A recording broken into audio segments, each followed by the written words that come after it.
ದಶಕಂಠ ರಾವಣ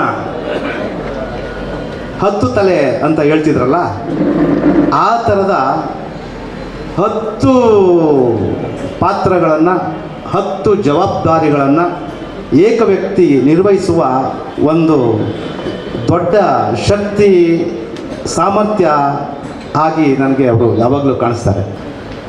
ಅವರು ರೈತ ಅಂದರೆ ನಿಜವಾಗ್ಲೂ ರೈತ. ಇಲ್ಲಿರುವ ಯಾರ ಪಾದಗಳು ಹಸ್ತಗಳು ಅವರಷ್ಟು ಒರಟಾಗಿರೋಕ್ಕೆ ಸಾಧ್ಯ ಇಲ್ಲ. ಅವರು ಹಿಂಗೆ ಉಜ್ಜಿದ್ರೆ ನಮ್ಮ ಚರ್ಮ ಹರಿದೋಗುತ್ತೆ, ಅವರ ಕೈ ತಾಕ್ಸಿದ್ರೆ ಹೆಂಗೆ ಹರಿದೋಗುತ್ತೆ. ಯಾಕೆ ಅಂದರೆ ಅಲ್ಲಿ ಅವರ ಅಷ್ಟು ಜಾಗವನ್ನು ಸ್ವತಃ ಅವರು ಸ್ವಂತ ಕೈಗಳಿಂದ ನಿಭಾಯಿಸ್ತಾರೆ. ನಿಜವಾಗ್ಲೂ ರೈತ. ಹಣ ಇದೆ ಅಂತ ಜಮೀನು ಕೊಂಡವರೆಲ್ಲ ರೈತರಲ್ಲ.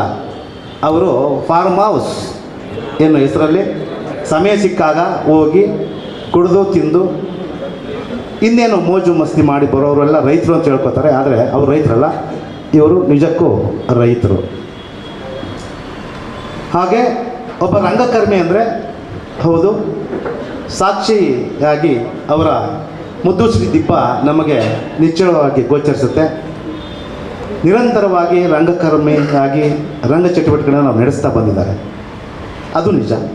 ಒಬ್ಬ ನಾಟಕಕಾರ ಅಂದರೆ ಹೌದು, 10 ಹಲವು ನಾಟಕಗಳನ್ನು ಭಾಳ ಗಟ್ಟಿಯಾಗಿ ಬರೆದು ನಾಡಿಗೆ ಕೊಟ್ಟಿದ್ದಾರೆ. ದಿನವೂ ಅವ್ರ ನಾಟಕಗಳು ಒಂದಲ್ಲ ಒಂದು ಕಡೆ ಪ್ರದರ್ಶನಗೊಳ್ತಾ ಇದ್ದಾರೆ. ಒಬ್ಬ ಕವಿ ಅಂದರೆ ನಿಮ್ಮ ಮುಂದಿನ ಇವತ್ತು ನನ್ನ ಕೈಲಿ ಕದವಿರದ ಮನೆ 52 ಕವನಗಳನ್ನು ಒಳಗೊಂಡಂತಹ 2-3 ದಶಕಗಳಿಂದ ಧ್ಯಾನಿಸಿ ಬರೆದಂತಹ ಕವನಗಳ ಸಂಕಲನ ನಿಮ್ಮ ಮುಂದೆ. ಅದನ್ನು ನಾನು ಆಮೂಲಾಗ್ರವಾಗಿ ನಿಧಾನವಾಗಿ ಓದೋಕ್ಕೆ ಅವಕಾಶ ಆಗಲಿಲ್ಲ. ನಾನು ಸುಳ್ಳು ಹೇಳಿದರೆ ನಾನು ಅಪ್ರಾಮಾಣಿಕ ಆಗ್ತೀನಿ. ಒಂದು ಓದಿನಲ್ಲಿ ನನಗೆ ದಕ್ಕಿದ್ದಷ್ಟನ್ನು ಗ್ರಹಿಸ್ಕೊಂಡಿದ್ದೇನೆ.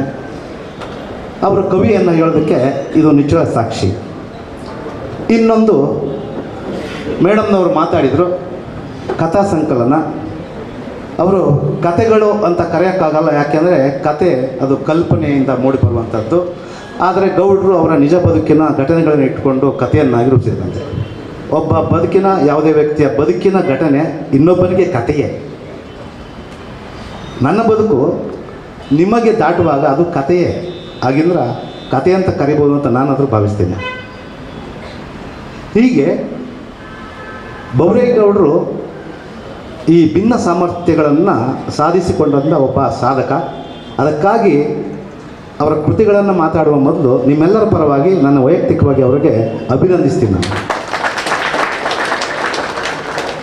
ಇನ್ನು ಅರ್ಕ ಬುರ್ಕ ನಾಟಕವನ್ನು ಕುರಿತು ನನಗೆ ಗ್ರಹಿಸಿಗೆ ಒದಗಿದಂತಹ ಮಾತುಗಳನ್ನು ನಿಮ್ಮ ಜೊತೆ ಹಂಚಿಕೊಳ್ಳೋದಾದರೆ, ಅರ್ಕ ಬುರ್ಕ ಒಬ್ಬನ ಹೆಸರು ಹೇಳಿದರೆ ಇವರು ಬೈರೇಗೌಡ ಪಟ್ಟಂತ ಹೇಳ್ಬಿಡ್ತೀವಿ.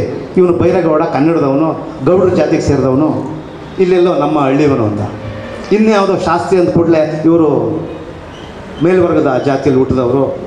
ಅರ್ಕ ಬುರ್ಕ ಅನ್ನೋದು ಒಬ್ಬ ವ್ಯಕ್ತಿಯನ್ನು ನಾವು ಅವನ ಹಿನ್ನೆಲೆಯಿಂದ, ಅವನ ಜಾತಿಯಿಂದ, ಅವನ ವಿದ್ಯೆಯಿಂದ, ಅವನ ಕಲಿಕೆಯಿಂದ ಯಾವುದರಿಂದನೂ ಗುರುತಿಸಬಾರ್ದು ಅನ್ನೋ ದೊಡ್ಡ ಆಶಯ ಅವರದು.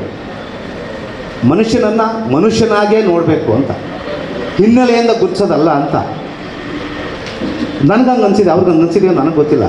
ಪುಸ್ತಕವನ್ನು ಓದುವಾಗ, ನಾಟಕವನ್ನು ಓದುವಾಗ ನನಗನ್ಸುತ್ತೆ ಅದು ದೊಡ್ಡ ಆಲೋಚನೆ ಅಂತ. ಮುರಿದು ಹೋದ ಸಂಬಂಧಗಳನ್ನು, ಅಳಸಿ ಹೋದ ಸಂಬಂಧಗಳನ್ನು, ನಂಬಿಕೆಗಳನ್ನು, ಗೌರವಗಳನ್ನು, ಪ್ರೀತಿಯನ್ನು, ಇಲ್ಲಿ ಎಲ್ಲೂ ನಕಾರಾತ್ಮಕವಾದ ವಿಚಾರವನ್ನು ಅವರು ತೆಗೆದುಕೊಂಡೇ ಇಲ್ಲ. ಅರ್ಕ ಬುರ್ಕ, ಸಾಬಣ್ಣನ ಹೆಂಡತಿ ಬೀಬಿಜಾನ್, ರಾಮಣ್ಣ, ಸೋನು, ಸರಳ, ಮುರುಗೇಶ, ಅಮ್ಮ, ವಾಸಣ್ಣ, ಶೆಟ್ಟಿ. ಹೆಸರಿಡಿಗೆ ಹೋಗಿ ಅದನ್ನು ಮಿತಿಗೊಳಿಸಲಿಲ್ಲ, ಅಮ್ಮನನ್ನು ಅಮ್ಮನಾಗಿರಿಸಿದ್ದಾರೆ. ಇವೆಲ್ಲವೂ ಮಹತ್ವದ ವಿಚಾರ. ಇದನ್ನು ಈ ಅರ್ಕ ಬುರ್ಕ ನಾಟಕದಲ್ಲಿ ಕಟ್ಟಿಕೊಡೋದಕ್ಕೆ, ಸಮಾಜದ ಕಣ್ಣನ್ನು ತೆರೆಸೋದಕ್ಕೆ ಮಾಡಿರುವ ಪ್ರಯತ್ನ ಅಂತ ನನಗೆ ಅನಿಸಿದೆ. ಇನ್ನು ನಾಟಕ ಏನು ಹೇಳುತ್ತೆ ಅಂತ ಹೇಳೋಕ್ಕೆ ಸ್ವಲ್ಪ ಪ್ರಯತ್ನ ಪಡ್ತೀವಿ. ಅರ್ಕ ಬುರ್ಕ ಕಮಲಾಪುರ, ಸೋಮಲಾಪುರ ಅನ್ನೋ 2 ಹಳ್ಳಿ ಊರ ಹೆಸರು ಮಾತ್ರ ತಗೊಂಡಿದ್ದಾರೆ, ಒಂದು ಬೇಕಲ್ಲ ಅದಕ್ಕೆ. ಇವರಿಬ್ಬರು ಹುಟ್ಟು ಕುರುಡರು. ಒಂದು ದೇವಸ್ಥಾನದ ಮುಂದೆ ಆಕಸ್ಮಿಕವಾಗಿ ಒಬ್ಬ ಬಳೆಸಿಪ್ಪೆ ಜಾರಿ ಬಿದ್ದಾಗ ಇನ್ನೊಬ್ಬ ಸಹಾಯಕ್ಕಾಗಿ ಬಂದು ಸ್ನೇಹಿತರಾಗೋರಂಥವ್ರು ಅರ್ಕ ಬುರ್ಕ. ಅವರ ಸ್ನೇಹ ಹೆಂಗಿರುತ್ತೆ ಅಂದರೆ, ಕ್ಷಣ ಮಾತ್ರ ಒಬ್ಬ ಇನ್ನೊಬ್ಬನಿಂದ ದೂರ ಉಳಿದ್ರೆ ಅವನು ಎಲ್ಲಿ ಹೋದ, ಯಾಕೆ ಬರಲಿಲ್ಲ, ಏನಾಯಿತು ಅಂತ ಚಿಂತಿಸುವ ಆಪ್ತತೆ ಸ್ನೇಹ.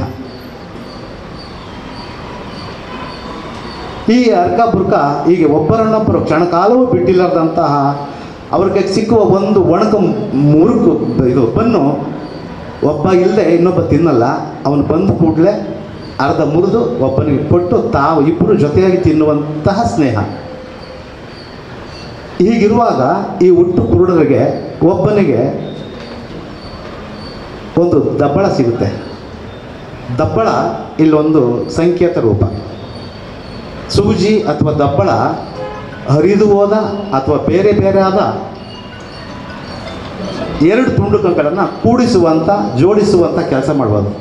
ಇಲ್ಲಿ ದಬ್ಬಳ ಅದು ಒಂದು ಸಂಕೇತವಾಗಿ ಮೂಡಿಬಂದಿದೆ. ಆ ದಬ್ಬಳ ಒಬ್ಬನಿಗೆ ಸಿಗುತ್ತೆ. ಆ ದಬ್ಬಳವನ್ನು ಕೈಲಿ ಹಿಡಿದ ಕೂಡಲೇ ಕುರುಡನಿಗೆ ಕಣ್ಣು ಕಾಣಕ್ಕೆ ಶುರು ಆಗುತ್ತೆ. ಲೋಕ ಸುಂದರವಾಗಿ ಗೋಚರಿಸ್ಬಿಡುತ್ತೆ ಅವನಿಗೆ. ಆಶ್ಚರ್ಯ, ಪವಾಡ ಅಲ್ವೇ? ತಕ್ಷಣ ಅವನು ಸ್ವಾರ್ಥಿ ಆಗಿಬಿಡ್ಬೋದು. ನನಗೆ ದಬ್ಬಳ ಸಿಕ್ಕಿದೆ, ನಾನು ಲೋಕವನ್ನು ಕಂಡಿದ್ದೇನೆ, ನನ್ನ ಪಾಡಿಗೆ ನಾನು ಬದುಕಿದ್ರಾಯ್ತು ಅಂತ ಬುರ್ಗನ್ನ ಬಿಟ್ಟು ಅರ್ಕ ಹೊರಟೋಗೋದಾಯಿತು. ಅರ್ಕನಿಗೆ ಸಿಗುತ್ತೆ ದಬ್ಬಳ. ತಕ್ಷಣ ಅವನು ನೆನಪಿಡ್ತು, ಅಯ್ಯೋ ಈ ಜಗತ್ತೇ ಸುಂದರವಾಗಿದೆ, ನಾನು ನೋಡಿದೆ, ಇದನ್ನು ನನ್ನ ಸ್ನೇಹಿತನೂ ನೋಡಬೇಕು ಅಂತ ಅವನು ಆಸೆ ಪಡ್ತಾನೆ. ಇದು ನಿಸ್ವಾರ್ಥ. ಮನುಷ್ಯನಿಗೆ ಬೇಕಾದ ಮುಖ್ಯವಾದ ಗುಣ ನಿಸ್ವಾರ್ಥ. ನನಗೆ ದಕ್ಕಿದ್ದನ್ನು ಇನ್ನೊಬ್ಬರಿಗೂ ಕೊಟ್ಟು ಸಂತೋಷ ಪಡುವ ನಿಸ್ವಾರ್ಥ ಗುಣ. ಇದು ಅರ್ಕನಲ್ಲಿರುತ್ತೆ. ಬುರ್ಕನಿಗೆ ಹೇಳ್ತಾನೆ, ಅದು ಅವನಿಗೆ ಗೊತ್ತಾಗುತ್ತೆ. ಆನಂದಿಸ್ತಾರೆ ಇಬ್ಬರು. ಒಂದು ದಿನ ಅರ್ಕ ದಿಂಬ ಕೆಳಗೆ ಆ ದಬ್ಬಳವನ್ನಿಟ್ಟು ಅವನಿಗೆ ಹೇಳಿರ್ತಾನೆ, ನನ್ನ ತಲೆ ಕೆಳಗೆ ದಿಂಬ ಕೆಳಗೆ ದಬ್ಬಳ ಇಟ್ಟಿರ್ತೀನಿ, ನಿನಗೆ ಬೇಕು ಅನ್ನಿಸ್ದಾಗ ಏನಾದ್ರು ನೋಡಬೇಕು ಅನ್ಸಕ್ಕೆ ತಗೋ, ಆನಂದ ಪಡು, ಬಳಸು ಅದನ್ನ ಅಂತ. ಈ ಬುರ್ಕನಿಗೆ ಒಂದು ಆಸೆ ಹುಟ್ಟುತ್ತೆ. ಎಲ್ಲರೂ ಸೂರ್ಯೋದಯ ಸೂರ್ಯೋದಯ ಸೂರ್ಯೋದಯ ಅಂತ ಹೇಳ್ತಾರಲ್ಲ, ಆ ಸೌಂದರ್ಯ ಚಂದ ಅಂತಾರಲ್ಲ, ಅದು ಹೆಂಗಿರುತ್ತೆ ನೋಡಬೇಕು ಅಂತ ಆಸೆ ಆಗುತ್ತೆ. ದಬ್ಬಳ ತಗೊಳಕ್ಕೆ ಬರ್ತಾನೆ. ಅರ್ಕ ಗಾಢ ನಿದ್ರೆಯಲ್ಲಿ ಇರ್ತಾನೆ. ಸ್ನೇಹಿತನ ನಿದ್ರೆ ಭಂಗ ಮಾಡಬಾರ್ದು, ಅವನು ನಿದ್ರೆ ಮಾಡ್ತಿರ್ತಾನೆ ಅಂತ ಯೋಚಿಸಿ ಒಂದು ಕ್ಷಣ ನೋಡಿ ಬಂದುಬಿಡುವ ಅಂತ ಆ ದಬ್ಬಳ ತಗೊಂಡು ಹೋಗ್ತಾನೆ. ಮೋಸ ಮಾಡಬೇಕು ಅನ್ನೋ ಅವನಿಗೆ ಬಿಡೋದಿಲ್ಲ. ನಿದ್ರೆ ಭಂಗ ಮಾಡಬಾರ್ದು ಸ್ನೇಹಿತನಿಗೆ ಅಂತ ಆ ದಬ್ಬಳ ತಗೊಂಡು ಹೋಗ್ತಾನೆ. ಸೂರ್ಯಾಸ್ತನ ನೋಡ್ತಾನೆ, ಆನಂದಿಸ್ತಾನೆ. ಆ ತಕ್ಷಣ ಹೊಳಿತಾನೆ, ಅಯ್ಯಯ್ಯೋ ನಾನು ಒಬ್ಬನೇ ಬಂದ್ಬಿಟ್ನಲ್ಲ, ಎಂಥ ಚಂದ ಇದು, ನನ್ನ ಸ್ನೇಹಿತನ ಜೊತೆಯಲ್ಲಿ ಬಂದೆ ನೋಡಿ, ಚೆನ್ನಾಗಿತ್ತು. ಆಮೇಲೆ ನಾನು ಅವ್ನಿಗೆ ಹೇಳ್ದೇನೆ ದಬ್ಬಳ ತಂದುಬಿಟ್ಟಿನಲ್ಲ, ನನ್ನನ್ನು ಅವನು ತಪ್ಪಾಗಿ ತಿಳ್ಕೊಂಡ್ರೆ, ನನ್ನನ್ನು ಸಂದೇಹಿಸ್ಬಿಟ್ರೆ ಅಂತ ಕೂಡ ಅವನಿಗೆ ಎಚ್ಚರಿಕೆ ಬರುತ್ತೆ. ಇಲ್ಲಿ ಅರ್ಕನ್ಗೆ ಎಚ್ಚರಿಕೆ ಆಗುತ್ತೆ. ಅಯ್ಯೋ ಎಲ್ಲಿ ಬುರ್ಕ ಎಲ್ಲೋದ, ನನಗೆ ಹೇಳ್ದೆ ಹೋಗಿದ್ದಾನಲ್ಲ, ನನಗೆ ಹೇಳ್ದೆ ಎಲ್ಲೂ ಹೋಗೋನಲ್ವಲ್ಲ ಅಂತಾನೆ. ದಬ್ಬಳ ಹುಡುಕಾಡ್ತಾನೆ. ದಬ್ಬಳ ಅದಿರಲ್ಲ.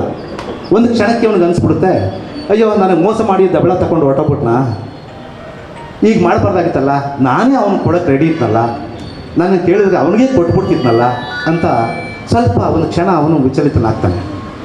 ಆದರೆ ಅಲ್ಲಿ ನಾನು ನನ್ನ ಸ್ನೇಹಿತನಿಗೆ ಹೇಳ್ದೆ ತಂದುಬಿಟ್ಟಿದ್ದೀನಲ್ಲ, ನನ್ನನ್ನು ನಾವು ತಪ್ಪು ತಿಳ್ಕೊಬಿಟ್ರೆ ಅವನ ಮನಸ್ಸಿಗೆ ನೋವಾದರೆ ಅಂತ ಅವನು ಮರಗ್ತಾ ಇರ್ತಾನೆ. ಇದು ಈ ಸಮಾಜದಲ್ಲಿ ಇವತ್ತು ಇಲ್ಲದೆ ಇರೋದು ನಂಬಿಕೆ ಮತ್ತು ನಿಸ್ವಾರ್ಥದಿಂದ ಇನ್ನೊಬ್ಬರಿಗೂ ನನಗೆ ದಕ್ಕಿದ್ದನ್ನು ಇನ್ನೊಬ್ಬರಿಗೂ ದಾಟಿಸುವಂಥ ಕೊಡುವ, ಹಂಚಿ ಬದುಕುವ ನಡೆ. ಇದು ಜಗತ್ತಿಗೆ ಬೇಕು ಅಂತ ಇದರಲ್ಲಿ ಅವ್ರು ಕಂಡಿದ್ದಾರೆ.